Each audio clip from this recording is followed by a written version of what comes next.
Racing isn't easy, but experiencing it is. iRacing puts you in the driver's seat with the industry's leading sim racing game. Drive on laser scan replicas of the greatest racing circuits from around the world. Go head-to-head against other drivers chosen by skill-based matchmaking to ensure competitive racing at every level. Compete across all your favorite series. In officially licensed cars, engineered to deliver the most accurate driving experience possible.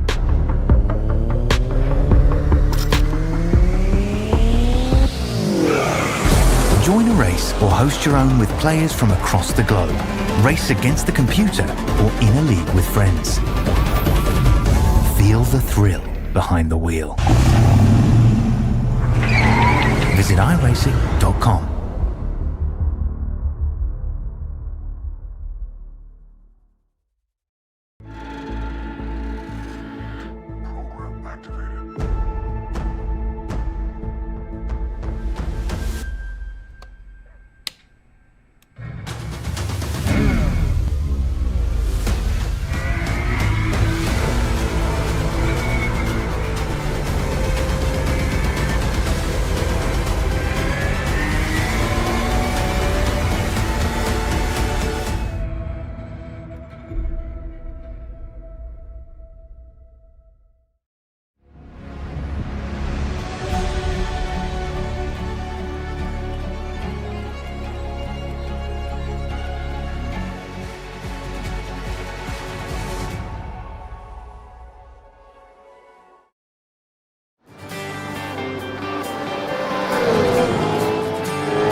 Track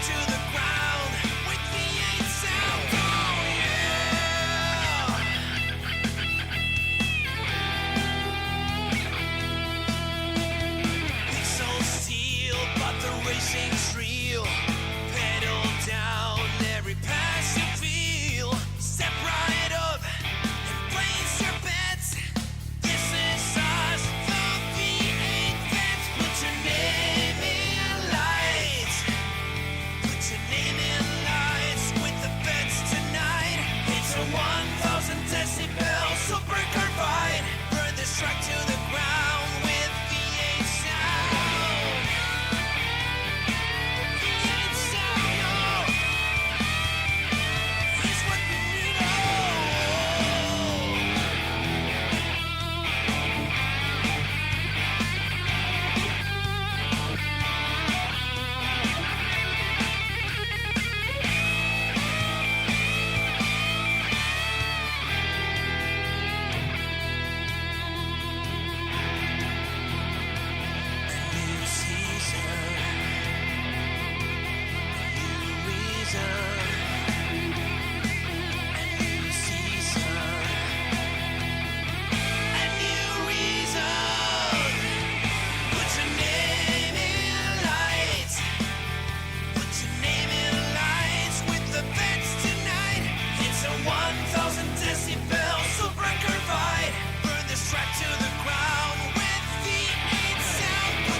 We're good. Hi all. Yeah, we're good. Yeah, guten Tag, John. Guten Tag.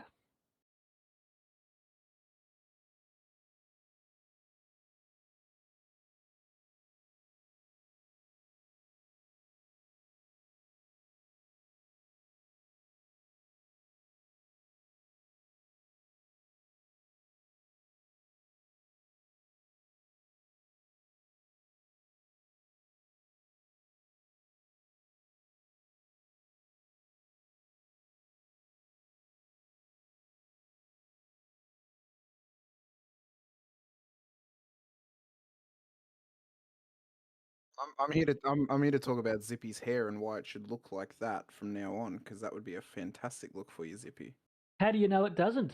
No, true. I'm only going off of recent photos from about a month ago.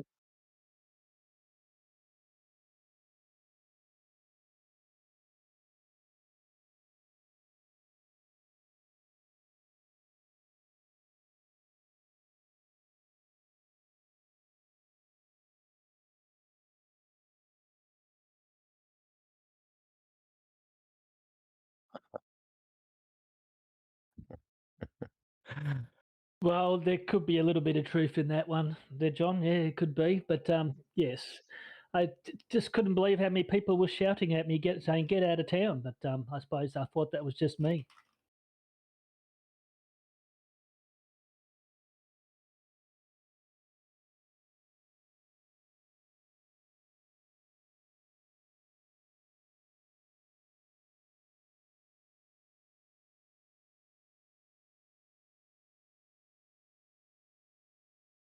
Hey Sean, how are we?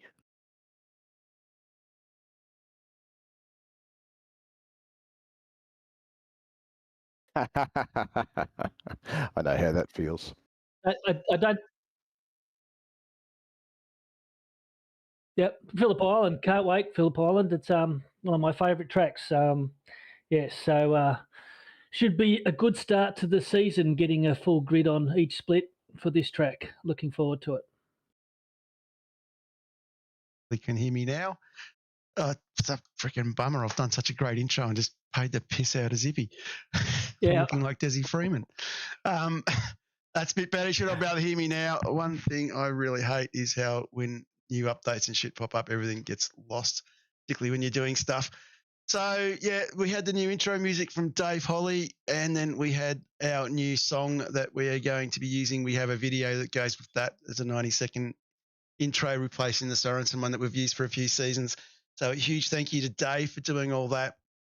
Did it off his own bat and said, here you go, have this if you want it. And we looked at it and we went, we just don't want it, Dave. We love it. So huge thank you to Dave. And of course, as I also said, Dave came all the way in from Ballarat last night for catch up in Melbourne. And it was fantastic catching up with the Melbourne crew. I think we had about 8 or 9 of us. We lost Russell Uren to what is it?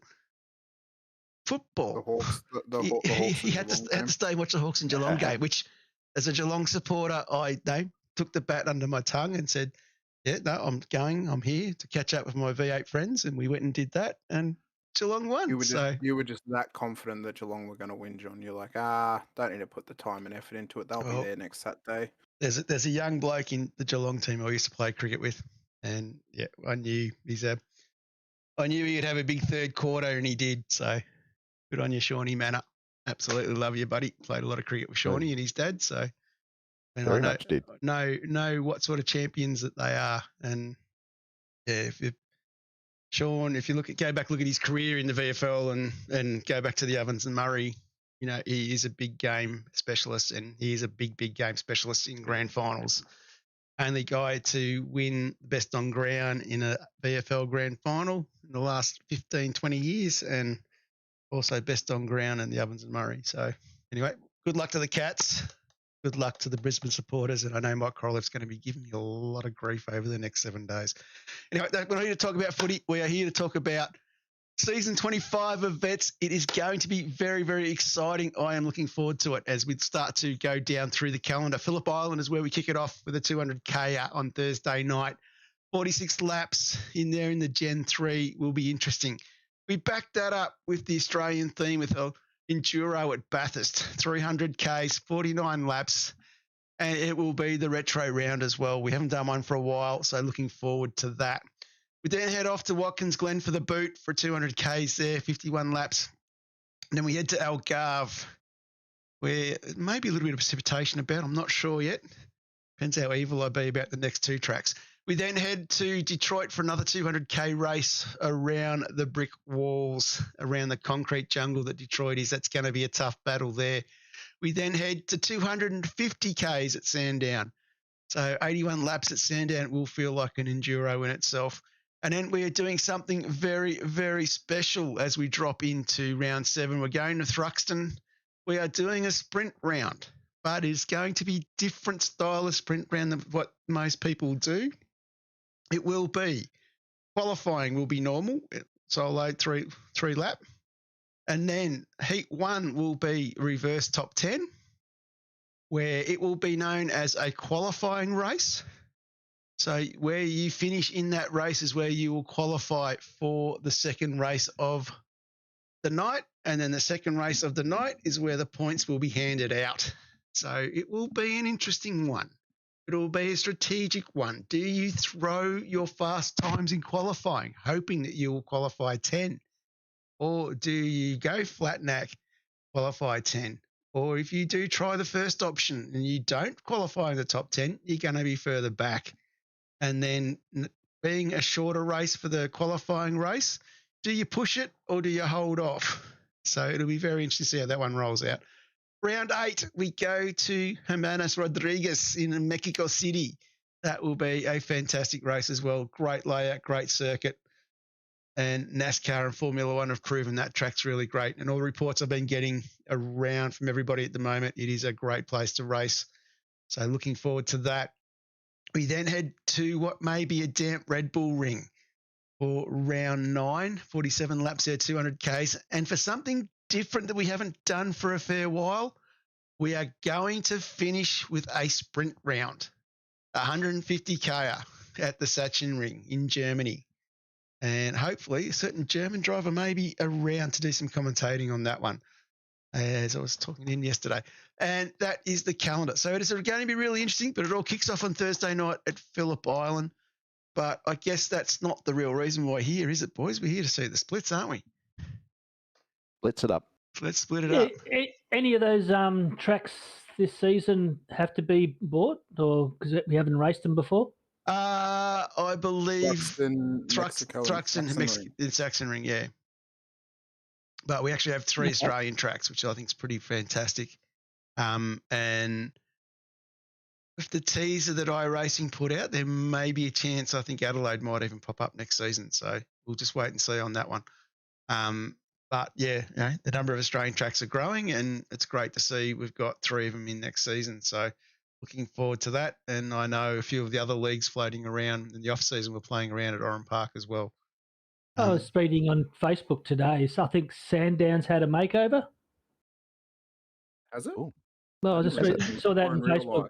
In real life, yeah. It's had Okay. a bit of a makeover. So no doubt if they've had a makeover there, then they'll probably have to rescan it, won't they?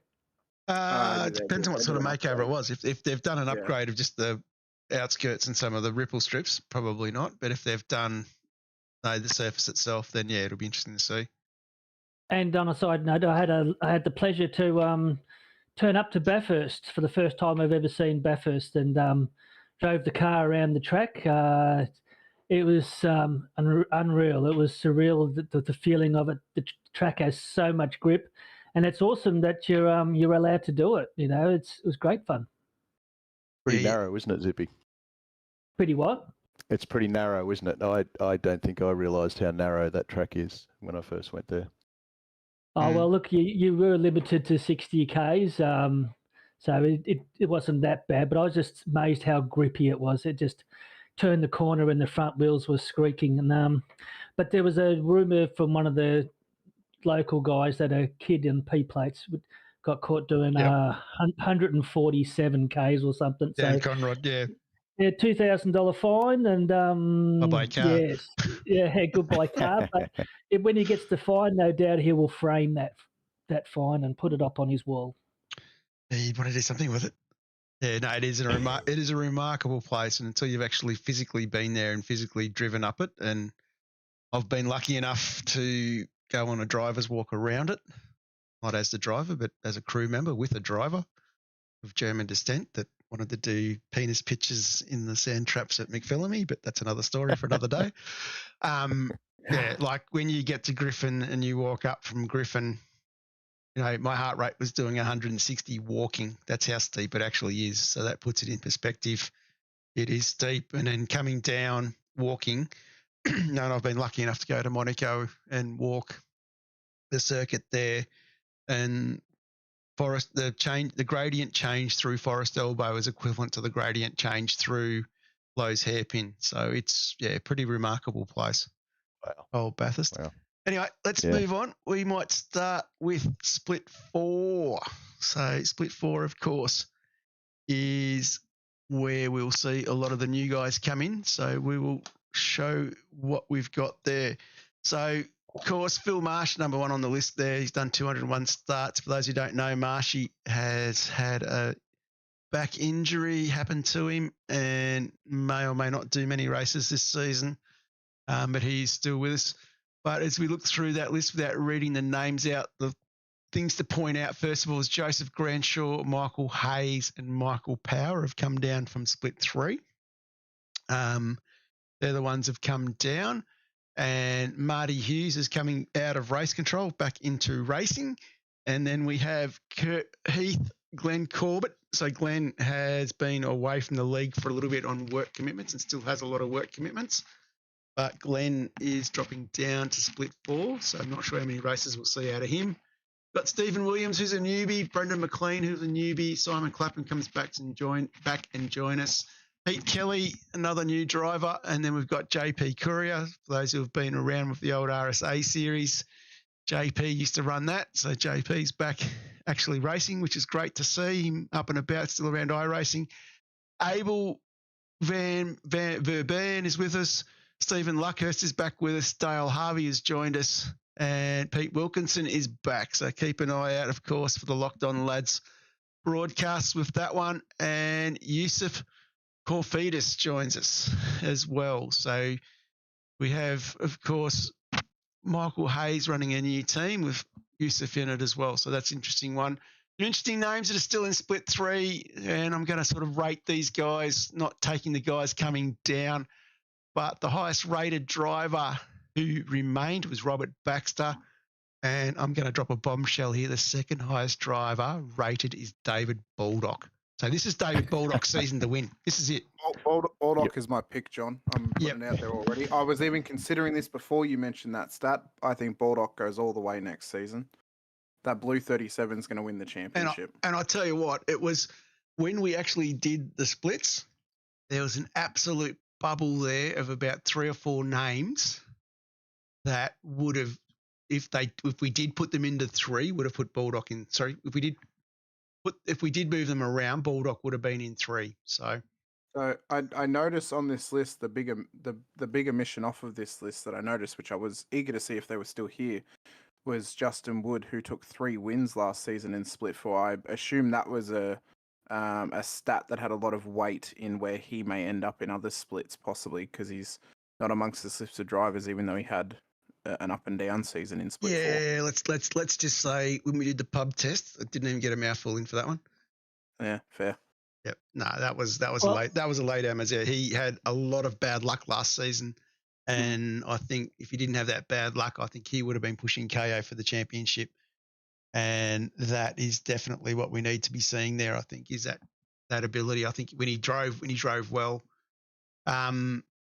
Akiyama, the car, I think his car was still running. I think he just basically should have asked race control for help to get out, not tow. That was probably the difference there. Like, he was leading that race by a mile, and I think he still would have scored a lot of points if he just asked for some help. It was sort of around the corner and blind. So that's probably one for everybody to think about. You know, don't be scared to ask him for help if you can't see when you're going to reverse into a blind corner. Then, of course, classic example, if you just come poking your nose straight out by yourself, is pretty well much, the F2 race at Pical 3F2 qualifying at Macau last night. Yeah. Classic Yeah. example of how to rejoin a track safely. So we've got no reg. It's a lot of new names there I haven't really heard of before, but there's also a couple there that Corbett. I remember his last season. He right on the pace. He has to be up for the chance here once he gets it all back together. Marty Hughes, obviously, he's a good driver too, so he's up there for a chance. And Bruce Callaway, he's another one I've been watching for a while now, and he's definitely someone to look out for this season. And obviously, Shane Paddo, everyone's favourite dog. It's Marty. Marty's my favourite dog, not Shane Paddo. He's if he can get it together, he can obviously be a top 5 driver there. Sean Slater, once again, hot and cold, but if he gets it all together, he's any chance. Michael Hayes too is another one there. So it's going to be very interesting. I think it'll be just as competitive, Zippy, as the last few seasons. I mean, I know that Kaya was quite dominant last season, and then obviously Ray was dominant a few seasons ago. But these drivers are actually getting better every single season, John, and it's getting more and more competitive as the seasons go along. I'd be interested to see. I'm glad Zippy actually mentioned Glenn. I'll be interested to see how Glenn goes because he struggled the last time he did a season, and then how Marty goes as well because he came off a pretty a tough season in terms of penalties, and then obviously went into race control last season. So I'll be interested to see how that time in race controls helped him, and how he now reapplies that knowledge to his racing next season. I think he could go quite well for himself if he's able to apply that learning into his driving for next season. It will be very interesting to see what he can do with that. And definitely going to be very interesting too to watch Simon Black. That's the other one in there. So I don't think I picked up on that. Simon Black and Mike Corrill, if the bromance is over. Them two have been stuck together like glue for the last 3 or 4 seasons. And Corliff's moved up, obviously, and Simon has decided to stay in Split 4. I know he's still very busy with work commitments, but I think he's quite keen to try and have a crack at a championship. So looking forward to Simon's been around for a hell of a long time in all forms, but he's obviously got to get practice in. If he doesn't get the practice in, he'd probably still struggle. But if he gets the seat time, yes, he's definitely in for a chance there. And not forgetting Darren Friend too. Darren Friend had a couple of good races last season too. So Friendy's been a big improver. He's really gotten some consistency now and not making so many little or major mistakes. I mean, some little ones, but not major ones anymore. And that makes a big difference. And there is a name. Sorry, you go. He got 1 top 10 last season, so and then you got, like I said, Sean Slater, 1 top 5, 3 top 10. So it's very interesting. I'm looking forward to seeing Split 3 to see who went up because there's a lot of names missing from Split 4 from last season. There's a lot of names, and that was the problem with so many new guys. And like I've basically out of Split 4 from last season, we've lost Michael Gillespie, Steve Arthur. Nathan Cadman's got work commitments on Thursday now, and Brad Grant's got a fairly significant arm injury. So we've lost 4 there. And then the other one who we have on the list that may be marginal of how much racing he gets in is Jeff Eddy. I don't know whether you've heard, Zippy, he's your teammate, but I don't know whether you've heard that the saying that we started is the chook raffle of the your wife said you could buy it and you could have all the optional extras. Apparently that sale has taken off and Jeff has been extremely busy. Yes, that's what I've heard. He messaged us today, said that he's been inundated with customers lately, so he can't make it anymore. So hopefully we'll see him back once it all starts to die down and they go broke and he has to sell the shop and go into the BSA motorbikes. We'll see what happens there when we get to that. So, of course, there's some good names in there, and I think it's very open for the championship this season. I think the guys coming down, there's a few boys there that have got a bit of work to do in terms of keeping their racecraft up, and I think it's going to be very, very interesting to see where we go. A quick look. Sorry, John, just a little quick mention, just in case he is listening out there, but probably not. Simon Pitt, he's had some health scares, and it's not as bad as it looked like. So we just wish Simon well, and hopefully he comes back fully and fitter. Hopefully that will happen. Definitely don't want people to be having too many health scares out there. And we'll move on to Split 3. So Split 3 last season was a very hotly contested championship. And we'll just throw those names up now who we have there.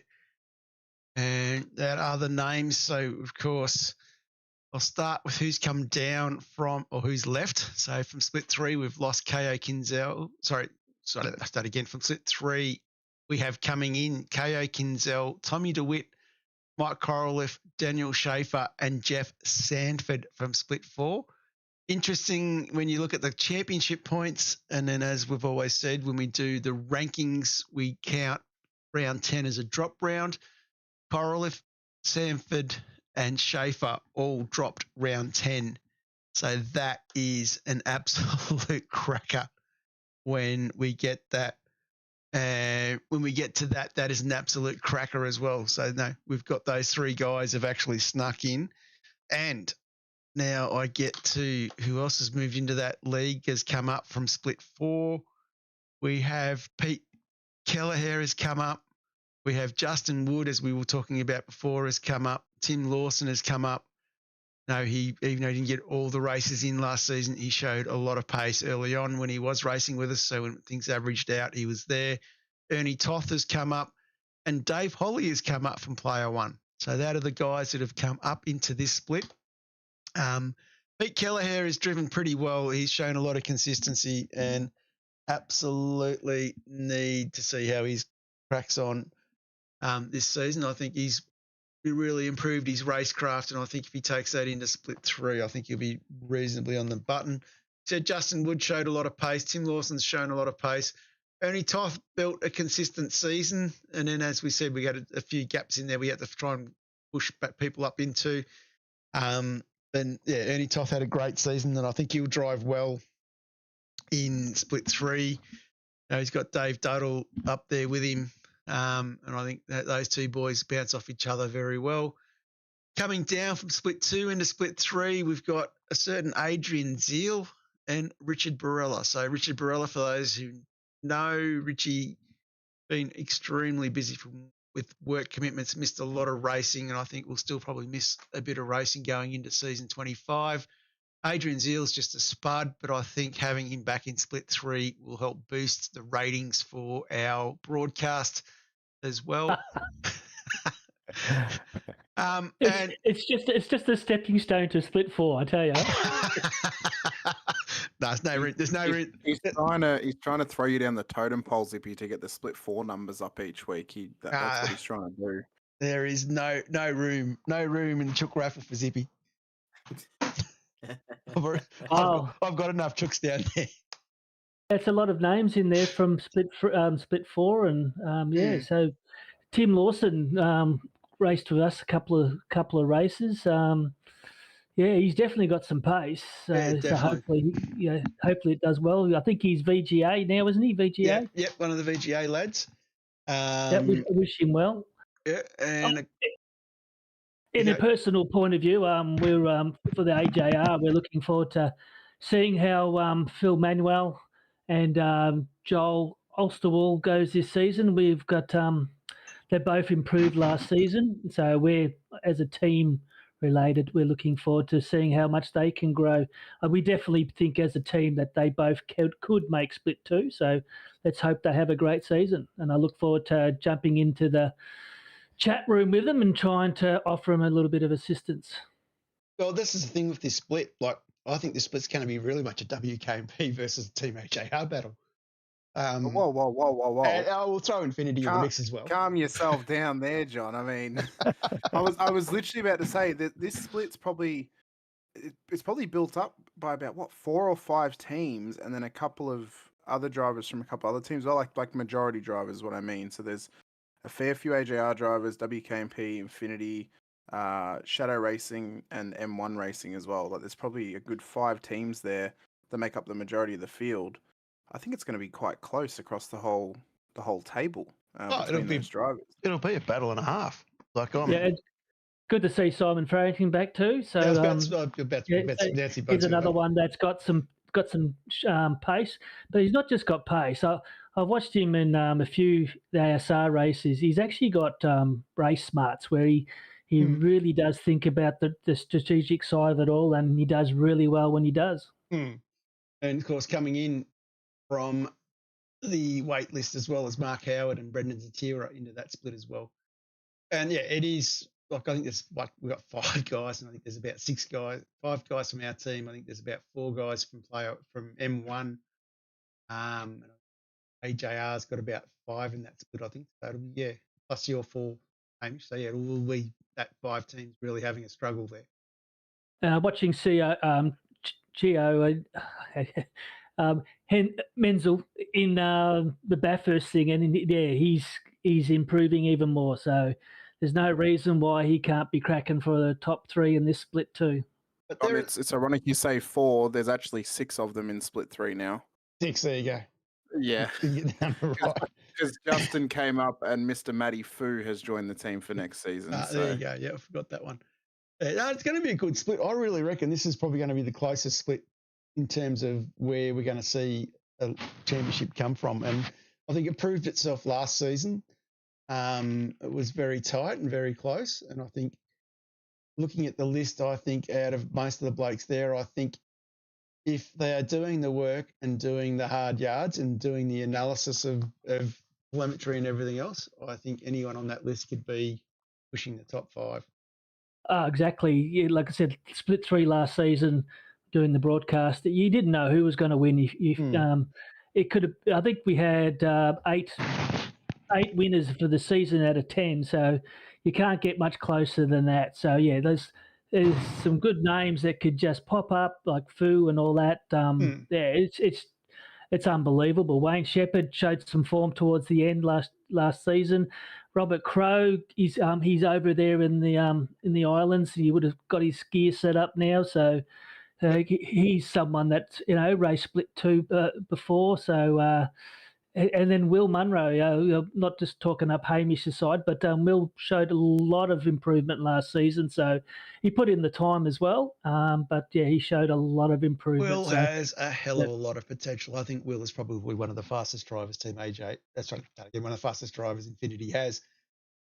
I just think he just needs. You might be glazing him a little bit too much there, John. Just quietly, but no. I was about to sprinkle sugar on top before you cut me off. It is a tough split though. Like when we Paulo and I, it was our first year last year, and Dom, they're my teammates, and it was. I think there was one. I only did 3 races, in the opening race, I think I was a 10th off in practice, a 10th off the leader, and I was like 15th. It was insane. We all looked and went, "Wow, it's just so close." But hopefully I can get more than 3 races in, and Paulo will probably get more than 5, and hopefully Dom can do the full season. So there's a shout out for the PSR guys. That was something else I was about to say. It's like we've kind of got what I would call 5 to 10 alien drivers in split 1. And then I would probably say we've got 5 to 10 ultimate rookies in split 4. And then you go and take a second and a half, you're throwing that over the rest. So if we were to statistically look at this, you've got a second basically separating 150 drivers. Yeah. That's how tight that's how crazy this league really is. It'll be interesting next season how well Kaya does without a teammate, having to go up against all these other drivers with so many teammates around them, because he is now a lone ranger. He has to do this all on his own, and after what he showed last season in split forward, I mean, it's very, history, they say, repeats itself, very Ray Smith-esque, but the difference is when Ray came to split 3, he had teammates around him. Kaya doesn't. It may be a tough time for him next season, trying to go back to back. Yeah, well, look, if KO gets lonely, there's definitely a chair in AJR for him, I tell you. But we can't forget Roy Clark, the lurker, Crash.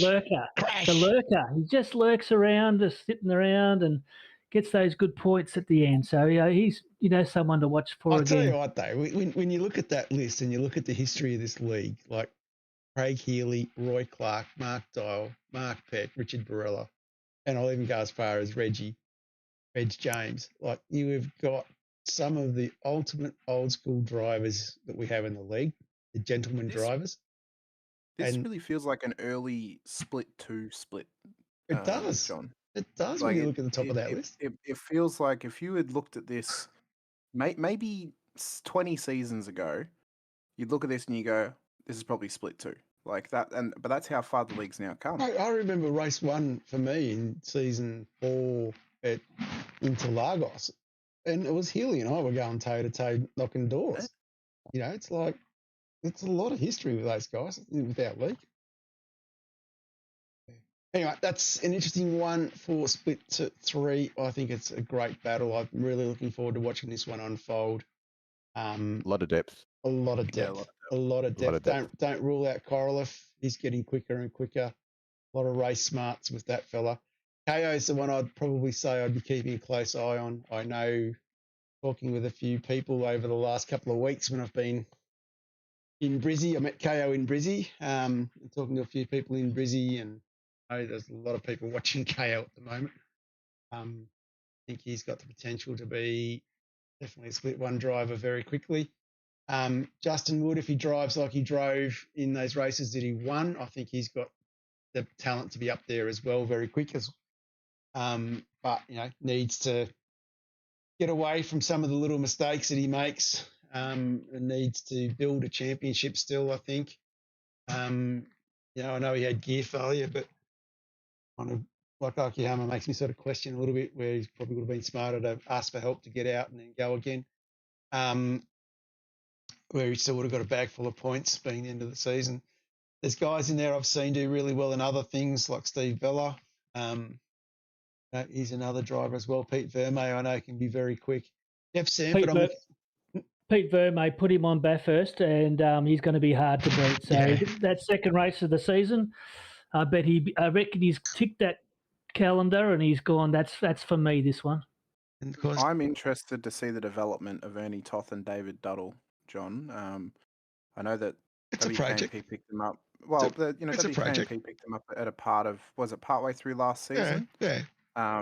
You know, I got to see those guys start out in Porsche Cups and had the privilege of doing a paint for them for their team, and then, you know, they come over to WKMP, and I think being a part of an outfit like that will really help those guys. So I'd be interested to see how they do.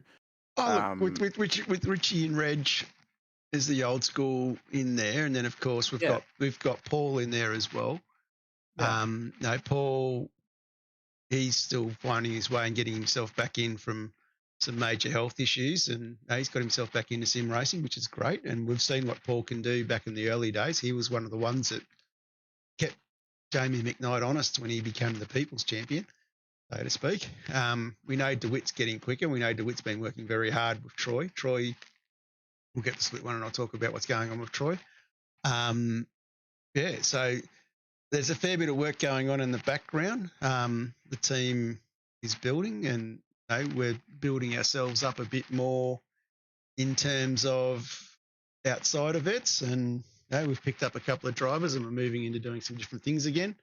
So it'll be interesting to see if the help comes from the younger ones that I'm hoping that we'll get, and if that comes, then I'm looking to see Ernie and the lads all start to step up a bit.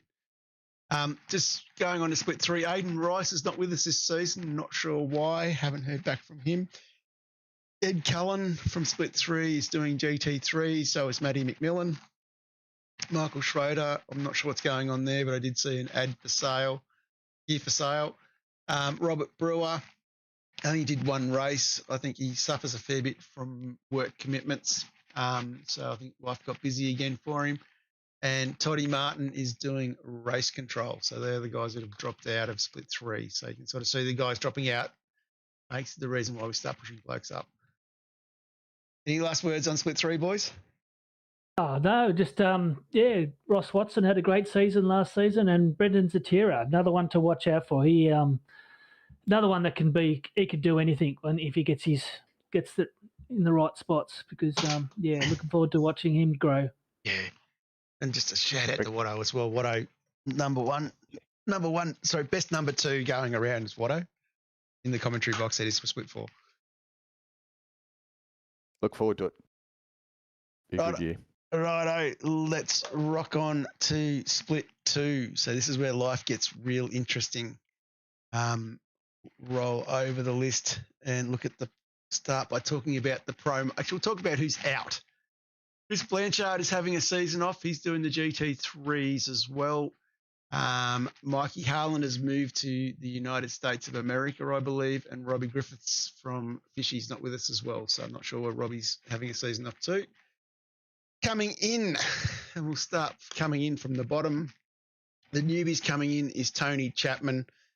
This bloke did the yards and did the time. He was one of the hardest workers in pre-qual. Very impressed with the effort that he put in, and times reflected for split 2. So we've got him there, and Adam Moore was quick out of the box as well. I know Adam Moore does have a GT3 seat in the Pro Series, and he is a pretty handy driver by the looks of it, and his time was pretty comparative of where we put him. Also going into split 2, we've got Brett Horsell as the champ. Ronald Allen moves up from M1 to be driving with the boss man, Darren Crosby. Alex Chittis moves in there as well. Rusty Uren is in there, and Pete Latham from Shadow. The old Foss himself is back in split 2. This guy keeps bouncing between 2 and 3. Just can't get rid of him. Can't get him settled in one split. He's just too bloody good. You want to know where John Latham gets it from? It comes from the genes. That's all I'm going to say. Coming down from split 1, we have Stephen Clark from TTR. I think Sandman, looking forward, to still learning a bit more about the car. Probably a big step for us, putting him in split 1 straight out of the box. The guy is quick. He's one of the elder statesmen of TTR, of course, the great home of the likes of Jake Burton and Madison Down. Hopefully Clarkie will have some good fun in split 2, get some confidence back and battle on. Been great listening to his commentary in the Pro Series. He has been slipping in a bit that he's been doing some racing. Steve Brumley drops back down into there as well, and so does Jim Caparonis. So David Crosby, probably the unlucky one to not be in the promotion list. And the other guy underneath that is WKP's new driver, Simon Haynes. Oh, Simon's. Well done. No, Simon's, he's showing some good pace early on. Dave Arney on AJR's Damon Fisher is finally getting his internet sorted and showing some good form towards the later half of last season.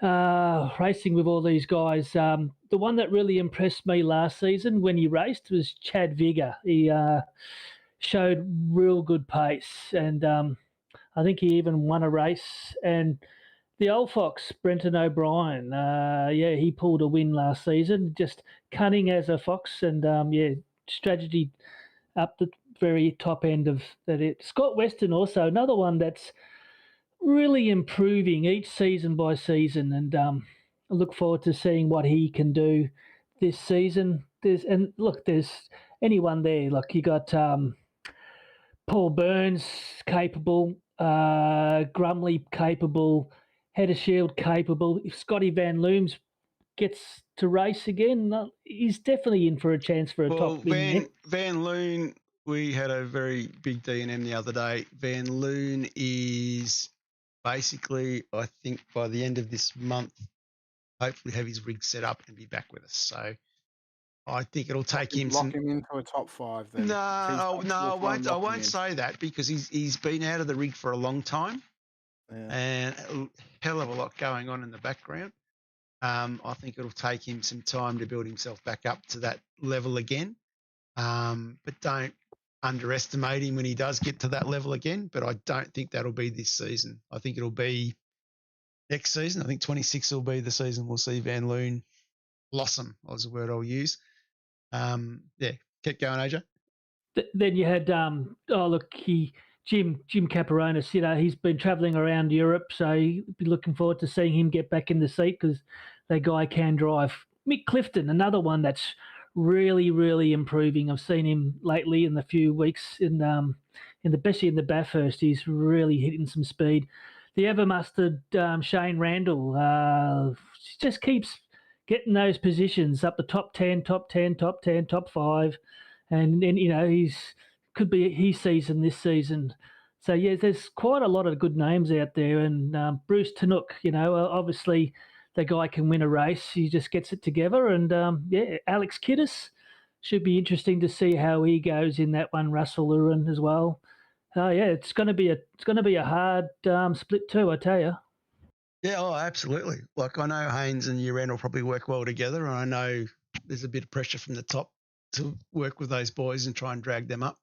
The other one to keep an eye out, Brenton O'Brien. I know he's got some new kit. Got to see the lovely Logitech stuff on Thursday night down in Melbourne, and anyone looking for an entry direct drive wheel, I highly recommend you check out the new Logitech wheel, for wheelbase.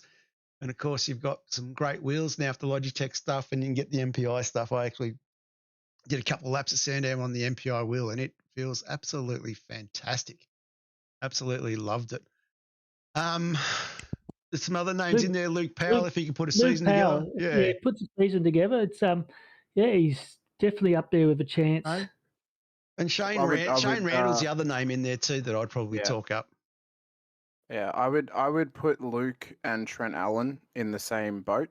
They both need to get a full season together. If they put a full season together, they'll be challengers. I mean, Trent's proven himself; he's a race winner before. Well, that's the thing. Van Loon, Parker, and Allen were both pub test drivers. Well, sorry, all three of them were pub test drivers in terms of going down. And no one ain't. And this is the problem. Like going back to that, we've got 150 drivers that are within a second. So when you start doing this pub test stuff, it gets bloody difficult and bloody hard. And we analyse this left, we analyse this right, and we've got to really have a good hard look at where people sit and how people drive and what people do. And it's just So I think what this season, the main thing I look at coming into this season, and it was coming off the stats of last season, how important race wins are, but also how important your consistency is as well, and balancing that and balancing both of those things. I still am under the belief that it takes 2 wins to win a championship in Split 2, at least 2 wins. There's plenty of drivers in Split 2 who have won a race previously. I probably didn't actually give him enough credit last season. Bruce Tannock took his first win in Vets last season at Portland because I just assumed he'd won a race before, but all of his time had been spent in Split 1, which is a lot harder to get a win. Tannock's also not under as much pressure this season because last season he came into it with only needing one poor race or 2 poor races to get a round ban. So that really killed his championship very early. He comes into this season after having a very clean run towards the end of last season. He did very, very well to tidy up his act on track. So I think for my money right now, Bruce Tannock is the number 1 seeded driver to take the championship. The reason I say that is guys like Shane and Mick, they're not proven race winners. They've never won a race in Vets. It's going to take them not only to win their first race, but also win their first 2 races to win the title. And that they've got to take that next step to try and do that. I think they're on a very even playing field, and I think that's what it's going to take from them to do that.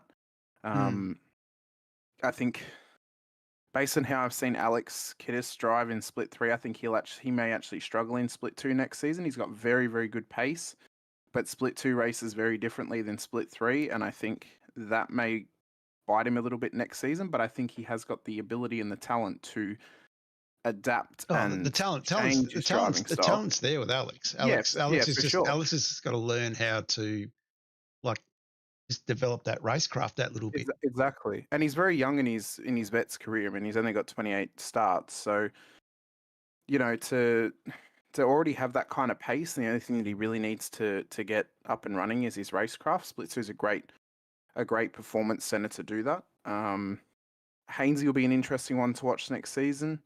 Obviously, he'll be hoping to improve upon his performances previously. Grumley comes back looking to do well, so will Caperonis too.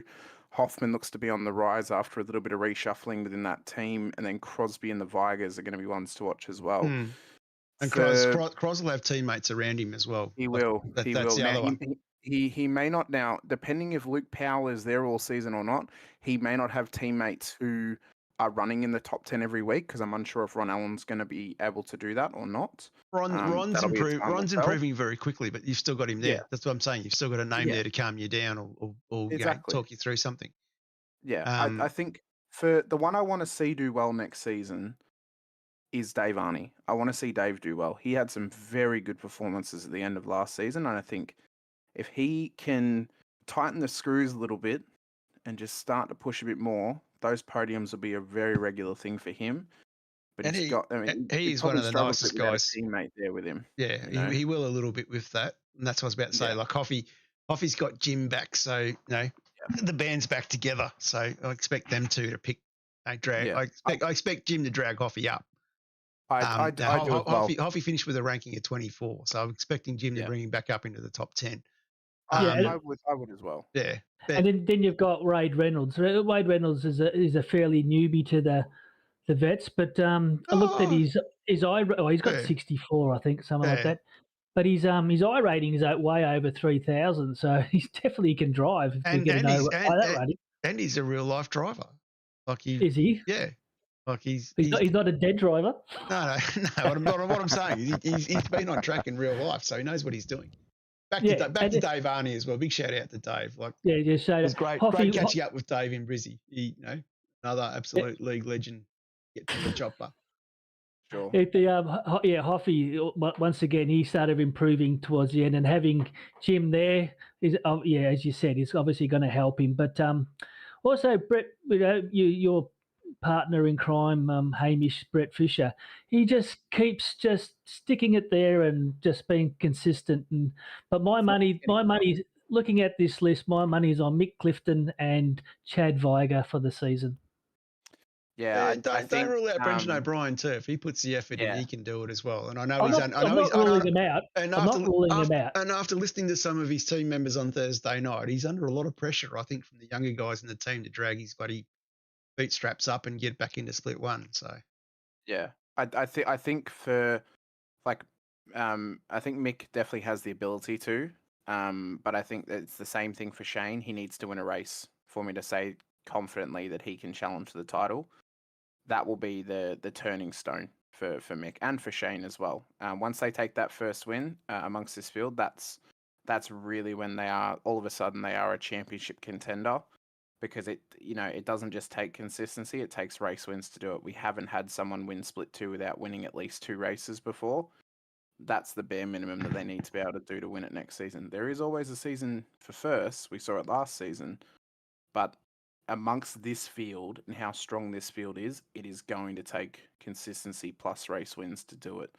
And that's good for you, John, with WKMP, with grabbing Simon Haynes, because he's going to help Russell immensely. He's a good, calm driver, Simon, and he really thinks about it, and he's going to be tremendous help to your team. That's what I needed. I needed somebody that would be able to work with Russ and somebody who can work with Troy and Blake and Billy and Ollie. So I'm looking forward to seeing how Simon progresses. I think Hainsey and Russell, they'll gel well together. I think they come off as having, a similar personality, and I think they'll blossom together in split 2 and maybe become a very good pairing for future seasons. Maybe not next season. Well, after my East Coast road trip, there's a big difference between the 40-year-olds and the 50-year-olds. 50-year-olds don't keep up with 40-year-olds. When are you doing a WA road trip, John? WA is probably a longer shot. It'll probably be 26 at the earliest. Hoping to do South Australia in December. That's my next goal at the end of this season. And New Zealand, we'll see how I go. It's a long way away over here, but that's all right. We've got a few of us over here. Over the last 3 weeks, I've been lucky enough to catch up with just under 30 of the vets guys, and not to mention the guys I've already met. Yeah, God, I love this league. This league is so special.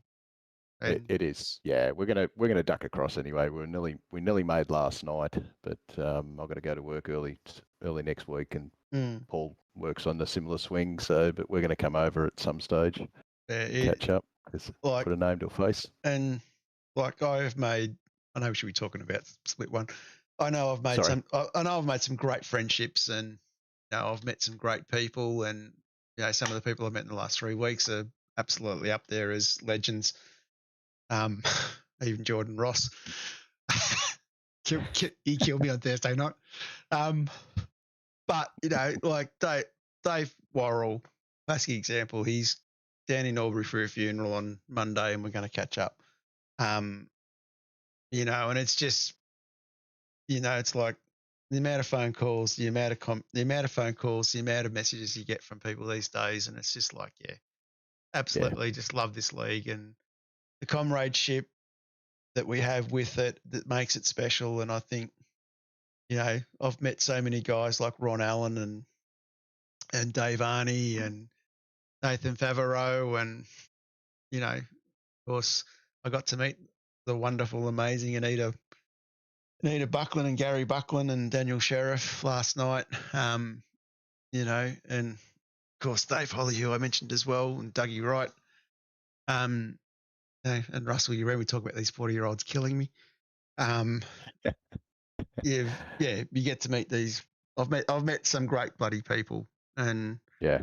you know, this league, like if you're traveling around, guys, I highly recommend, if like you've got to go to work for Brisbane or Melbourne or Sydney or wherever, or if you're just traveling through Albury, zippy. Yeah, highly recommend that you know, just chuck a message up in the general chat. I'm traveling through town. I've got, I'm going to be here for the night. If anyone's around, let me know. And you'll be surprised who you meet. And I've met some iRacing legends, you know, in the likes of Mike Coroliff.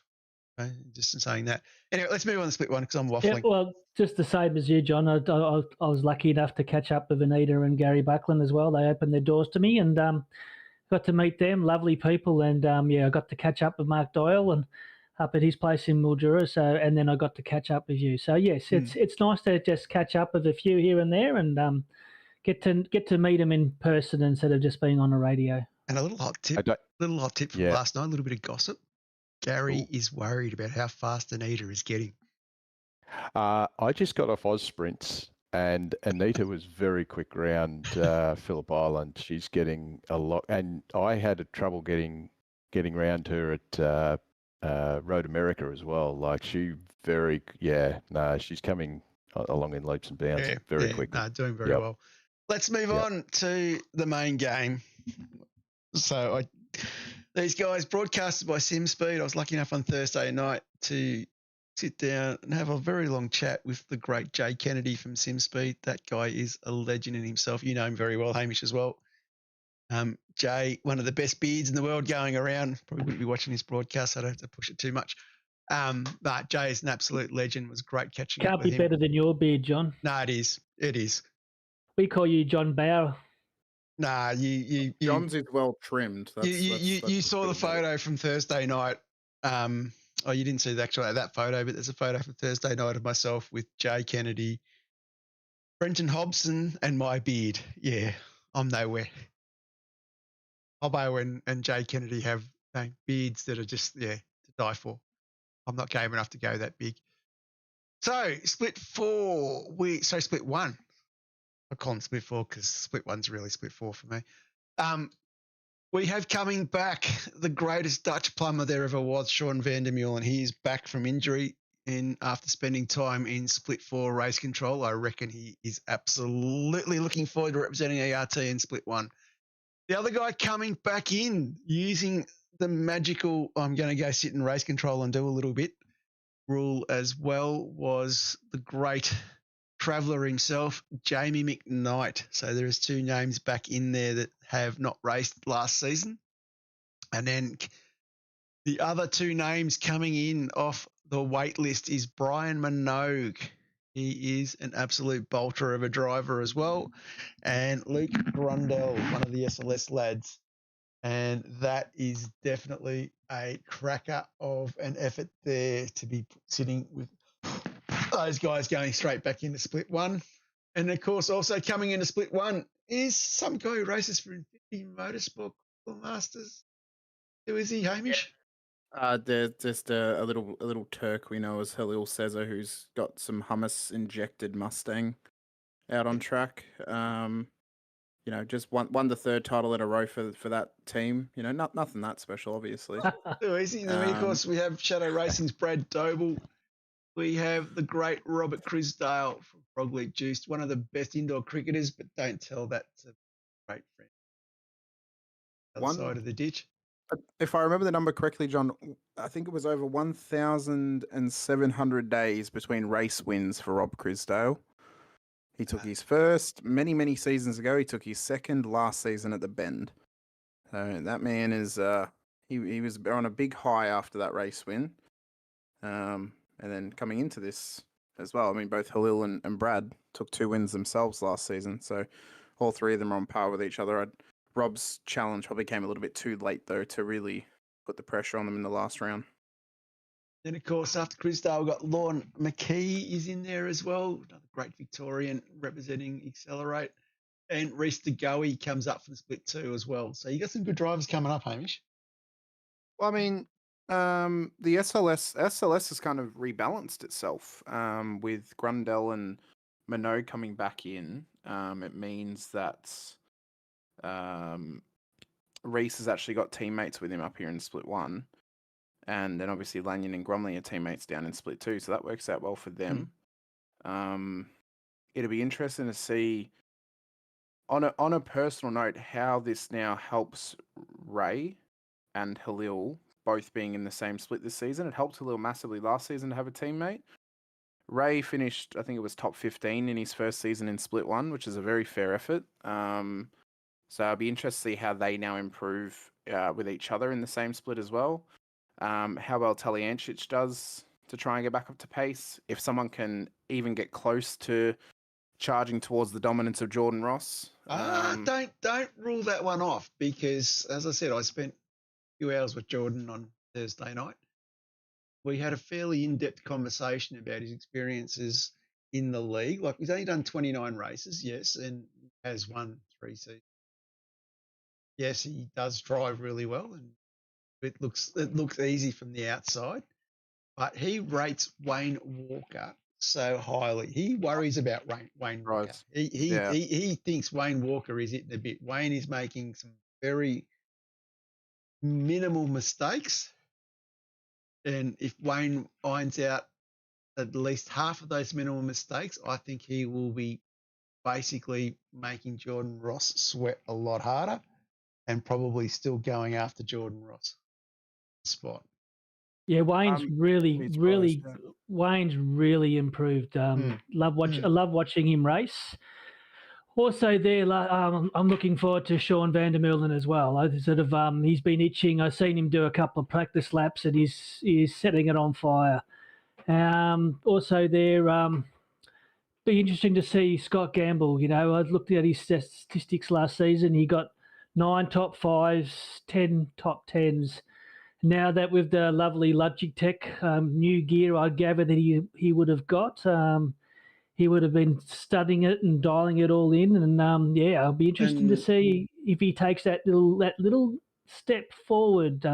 He's got nothing to prove, obviously, but I know his competitive nature. That if he talking with Bob, I think the team's going to put a bit more of a load and focus on vets, so he will be the poster boy. With who? With Brenton O'Brien. Yeah, they're going to put a lot more focus on vets as a team. ERT is as a team, so I think that's going to put a lot more on Scott being the poster boy. So I'm expecting Scott to step up as well. Well, Scott Mackay can do anything too. He's got lots of pace, and then you got Sean. So can Dan Hall can do a lot as well. And Sean McNamara, he's another one to keep an eye on if he can race. And Logan Barnett, be good to see him have a full season, because that guy's got talent too. And then obviously ex-AJR, Dean Logsdale, he's really taken that next step. But the one that I've really been impressed with last season and been following is Michael Stewart. He has really, really improved. He has since joining the 9-5. He's gone to another level. So see how he goes. I went like Macca didn't come on the Friday night for dinner, but I went and had dinner with Macca on the Tuesday night when I was in Brizzy, and like I met Stewie on the Friday night. Stewie is the ultimate gentleman. He knows how I think about him. He knows what I feel and what I think, and it was like meeting him. For me, it was like meeting a life hero. Stewie works hard. He loves his racing. He definitely cracks on with what he does. But talking with Macca about it, Stewie's still only just finding his feet in the team and what that team can do for him and the alliances that team has. I really think season 25 will be a breakout season for Stewie to step up and put a bit more pressure on those guys. He got himself into the top 10. He got himself right up there. I think he will be an absolute juggernaut in this season. I'm looking forward to seeing what Macca can do with him. And I know Macca's a bit better in health now as well. So that hopefully might see a bit more of Macca racing as well. Don't rule out Logsdale as well. He's another one that's just joined that team and still trying to find his feet and take that next step. Paul Young, I worry a little bit about not having Ben Morris with him. I know they've got Stacey Boyd still in there, but when you sort of go from 3 to 2, it makes that a little bit harder. Kelly Archie's got a bit of work to do to step up with Ross. Ladder, he's got to wave that flag for Fishy a bit harder, I think. Ray Smith, I agree with you, Hamish. I think he's got potential to be top 10 without batting an eyelid. And Wayne Sanford from SCR, I think he can step up a little bit more and get himself a bit more cemented up near the top 10. So there's a lot of guys in there, I think, that can actually still do a fair bit, get themselves going. Yeah, be up Pointing as well. Had a couple of good races last season, and our own Luke Allman, he's got some new gear now, so he's finding a little bit more pace now. So he's realised how hard it is in Split 1, so he's really putting the effort in for this season. There's it's unreal the names you've got there. You've got who else was it? Nash can be up there, Latter can be up there, Kirby can be up there. You've got Hall, as you said, Hall, Jeff Thomas. I've seen him in races in Split 1, so it's going to be a hard season. Oh, look, that goes back to what I've exactly said before. It's like you've got, I call them the aliens, the top 4 or 5 in Split 1, and then I call the rookies the top, the bottom 10 in Split 4, and then you've got that small blanket we throw over the rest of them. And it's quite funny when you sort of talk about it with other people. Like I said, I've had long discussions with Jordan about it. I've spoken to a lot of the guys down at the bottom about it. And that's one of the great things when you go and catch up with everybody. And, the league itself, though, even though it's so competitive, we still have this sportsmanship of redressing and apologising. Like, talking with Jordan on Thursday night, it's like he's done that much racing in Scops and Pro Series and all these other leagues. And, you have a bit of someone takes you out or something happens and you hear nothing. It's just like, well, that, bugger off. At this league, he rubs panels with somebody and it's all of a sudden the first thing he gets after the race is, oh, sorry, mate, I didn't mean to do that. That's one of the great things about our league, I think. But, it is just ultra competitive. I think we're all starting to get used to that ultra competitiveness. Yeah, you see some of the faces on the wall in Split 1 when you're watching the broadcast, and you can see the effort they're putting in. It's tremendous, and you can see the disappointment if they do, they get taken out or anything like that, do something silly. You can see the disappointment. So it's good to watch that wall. And also big shout out to Greg Sharp and Gary Buckland. Like, 2 blokes in their 60s. Battling it out with these bloody 40-year-olds. It's like, take my hat off to them. And yeah, they love it. Be interesting to see how Barrage goes this year if he's going to do a full season, because he's one that's really grown quick too. So he could be a dark horse. Oh, look, I think Barrage probably just needs Cros to get himself back up. Like I had a great catch up with Cros. Cros came and had breakfast with me, took me to the airport as well on Wednesday morning. We had a good catch up. And like Cros is completely adjusted his rig now. He's changed his seating position. He's a lot more comfortable. His braking's improved. His PC's been upgraded. And he's basically sitting there now, basically saying to himself that, I think I'm good enough now to get myself back in split one. If he can get himself back into split one, then you've got the team boss there. And I know from my own perspective, much as, I'm racing in split three with the great Shane Patterson this season and with David Baldock.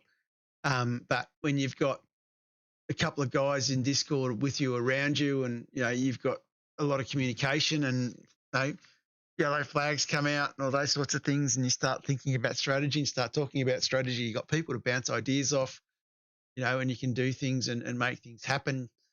Come around a corner, there's been an accident, someone's already told you the accident's there, so you're well aware before your own spotter even tells you that you're coming around the corner where there's the potential of an unsafe rejoin or whatever. Having 3 or 4 teammates around you makes a big difference. Yeah, absolutely. Yeah. And good luck to Reese DeGoey too, one of the guys from Split 3 many seasons ago.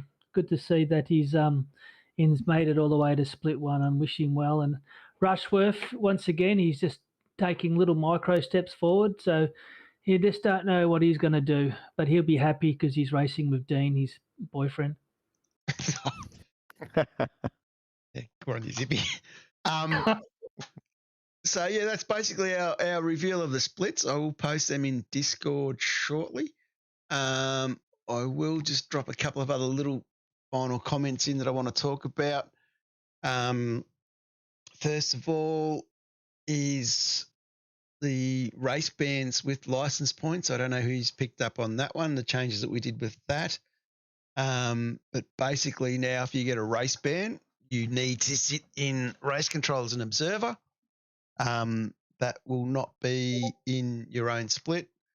It will be in a split that DC allocates you to. Depending on numbers, you may even get asked to be the safety car driver or something like that.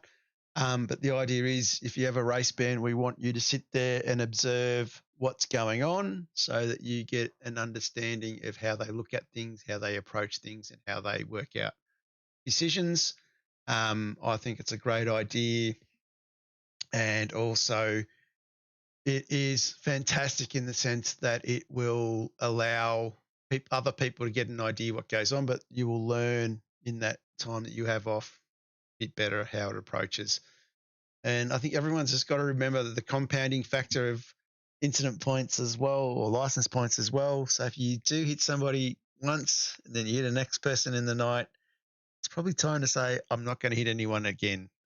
Because when it compounds, you get yourself into trouble pretty quick. I know one driver who in one night lost 22 points and got 22 points. So that kind of tells that you're not quite understanding what's going on with license points.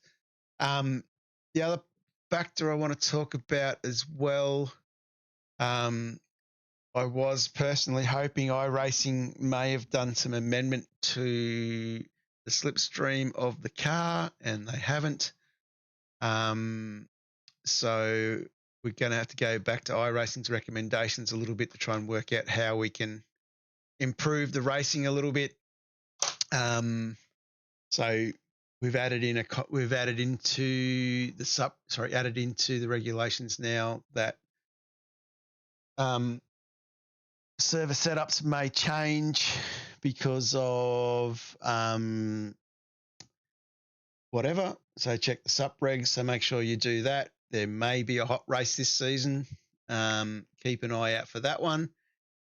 We haven't ruled out doing tyre limit races as well, so we can bring tyre management as another factor in. I will say the first 2 races will be standard as per the regulations. We have the sprint round, and there may possibly be 2 wet rounds. And based on the experience we had last season with the wet round, we'll probably go back to the season before with weather coming or going. So just keep an eye out for that. The other one people need to keep an eye out for as well, we are going to put a password on race servers. So it'll basically be 1, 2, 3, and 4. So when you enter a server, you need to hit 1, 2, 3, or 4. So if you're a split 1 driver, you're going to type 1 in.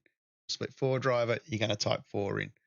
So if you accidentally go to the split 1 server and you type 4, it'll say password incorrect, which might give you a cue to say I've gone to the wrong server. It's something that we've worked on. We're going to do just to make things a bit more different in that case. So just keep an eye out for that. There's some of the things that are changing. I will have sup regs out hopefully tomorrow night. DC had not made 100% decision on who was going to be the chief race control person in each split yet. When we talked about it last night, just be careful what you wish for, split 4, because DC may be ours. Actually, I'll rephrase that. Be careful, Bulldog, because DC may have a target on your back. Yeah, so looking forward to that one. It will be very interesting to see how that all plays out. And, of course, keep an eye out for the Chook raffle. It goes again. I've managed to herd up another round of birds. Unlike Russell, you read. Another story for another day. We will have that. And then, of course, we have Team AJR, the great man himself, Andrew Johnson, leading it over from the ditch with Zippy Zeal back in control again. He'll have exactly 100% idea what's going on because he would have been in the race. We then have, of course, the great Infinity Broadcasting giving ourselves split 2, and then split 1 will be on the Thursday night live from the great lads at SimSpeed TV. So we definitely still have all of that covered. Jamie's got the setup out. I will get a server up for tomorrow night, for tomorrow with the set locked in once we finish this. Yeah, it is season 25. Kicks off this week. Hard to believe. 4-week break was lovely. Again, huge thank you to everybody that I've caught up with over the last 3 weeks. Yeah, I love this league.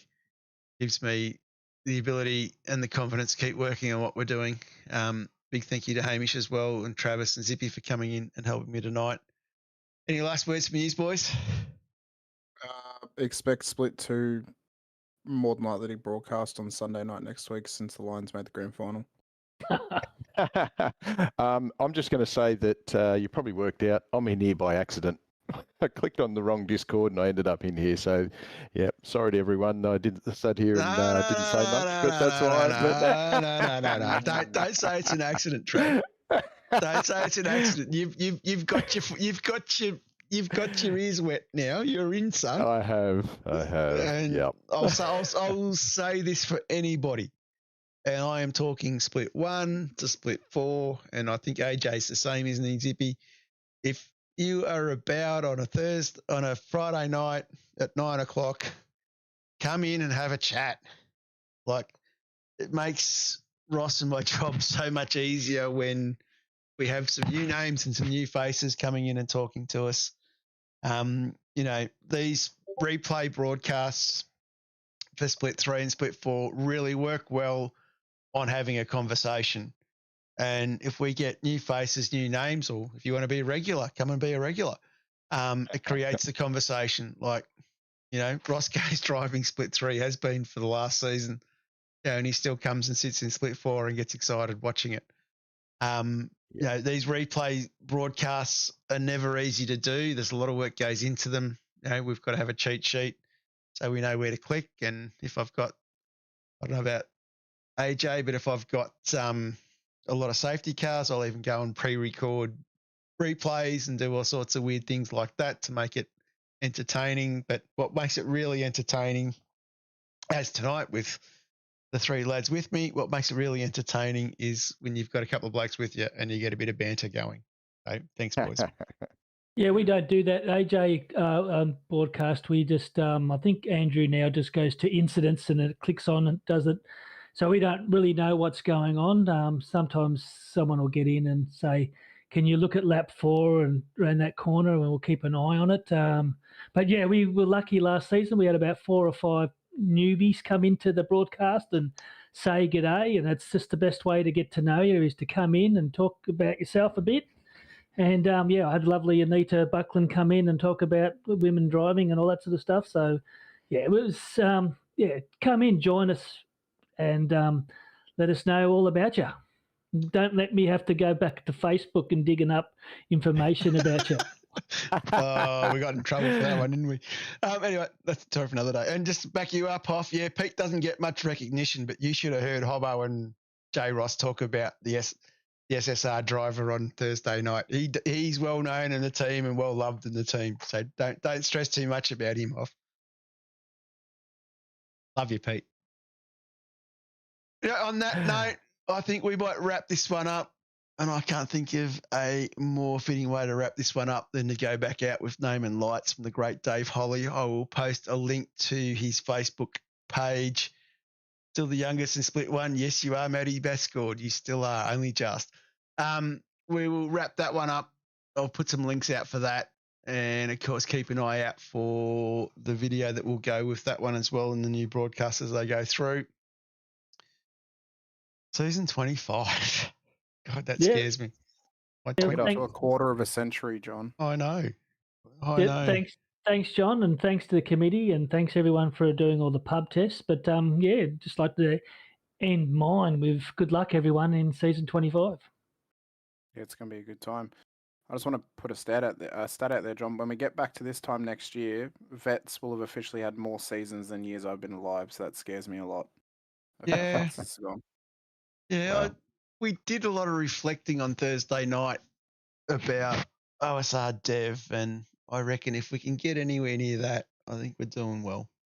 A big shout out to Mike Coroliff and Simon Black with OSR Dev. And it's like we were talking about, when I look at the names in the league and talk to people in the league, I reckon there is, I would probably say out of the 200 drivers, I would say there's 150 that at some stage did an OSR Dev race. I did. Wow. Yep. Yeah, I did. Yep. I know you did, Travis, because I remember racing you. On the results of one of the ones I did, and there were a lot of now vets drivers who I get to call the race up. So you never know who you raced against if you don't, at one time or another, especially in devs, because nearly everyone did devs at one point. So yeah, exactly. Like it is like I reckon you take OSR Dev and you look at the history of Australian sim racing, particularly in supercars. If that wasn't there, there would be no vets. There would be no Pro Series. There would be no Scops. Yeah, I think those two guys, hats off to them. I think it probably also actually had a much more a more blanket effect on Australian sim racing as a whole. Mm. I think there wouldn't be nearly as many leagues that would have started up in the last 5 years if not for devs. Yeah, exactly. Yep. Anyway, on that note, I think we rock it out with the great Dave Holly, Naming Lights. This is our song moving forward. Huge thank you to everybody for watching, and we will see everybody in the respective split broadcasts next weekend. Thanks, guys. Thanks, John. Ciao.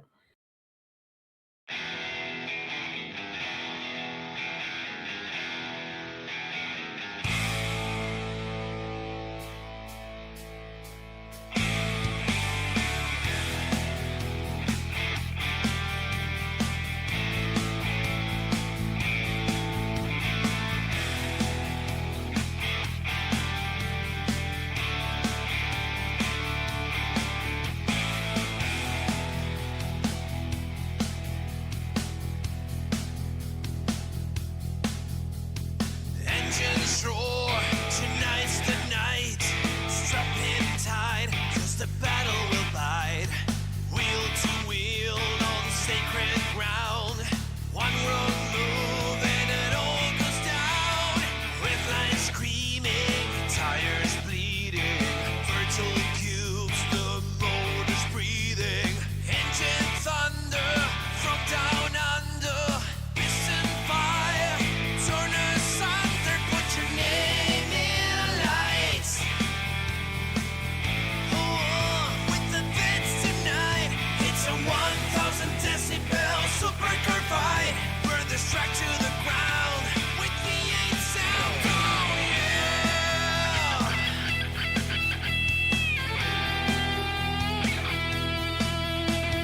Pixel steel, but the racing's real. Pedal down, every pass you feel. Step right up and place your bets. This is us, the V8 Vets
Introducing the Racecraft PT1, custom-built full chassis racing simulator.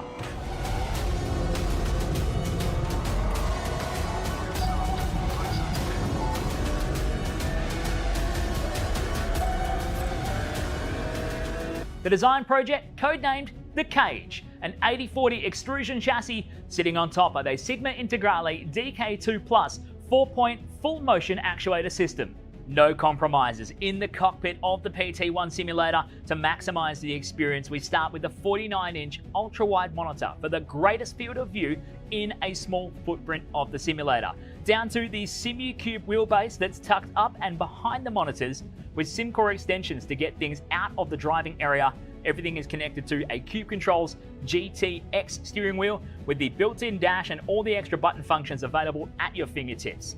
Driving through the Raceworks S1 pedals, the potentiometer throttle and the 2 hydraulic pedals for brake and clutch ensures you maximize the feel underfoot, and seating yourself into an OMP HTER bucket racing seat with OMP belts connected to a G-belt tensioner to provide that extra feeling and the heightened experience while you're driving. Additional interfaces and accessories in the PT1, we have twin butt kickers, one on either side of the OMP seat, as well as a Jinx sequential shifter, the SimPush Race Logic timer to the left-hand side, a Racecraft built-in WinSim kit with Philips Hue lighting and a built-in soundbar, plus the OMP side net to finish off the experience in the PT1. The Racecraft PT1, build number 1, the ultimate in sim racing experience, combining the best products in the market with the passionate, no compromise approach that goes beyond racing simulation.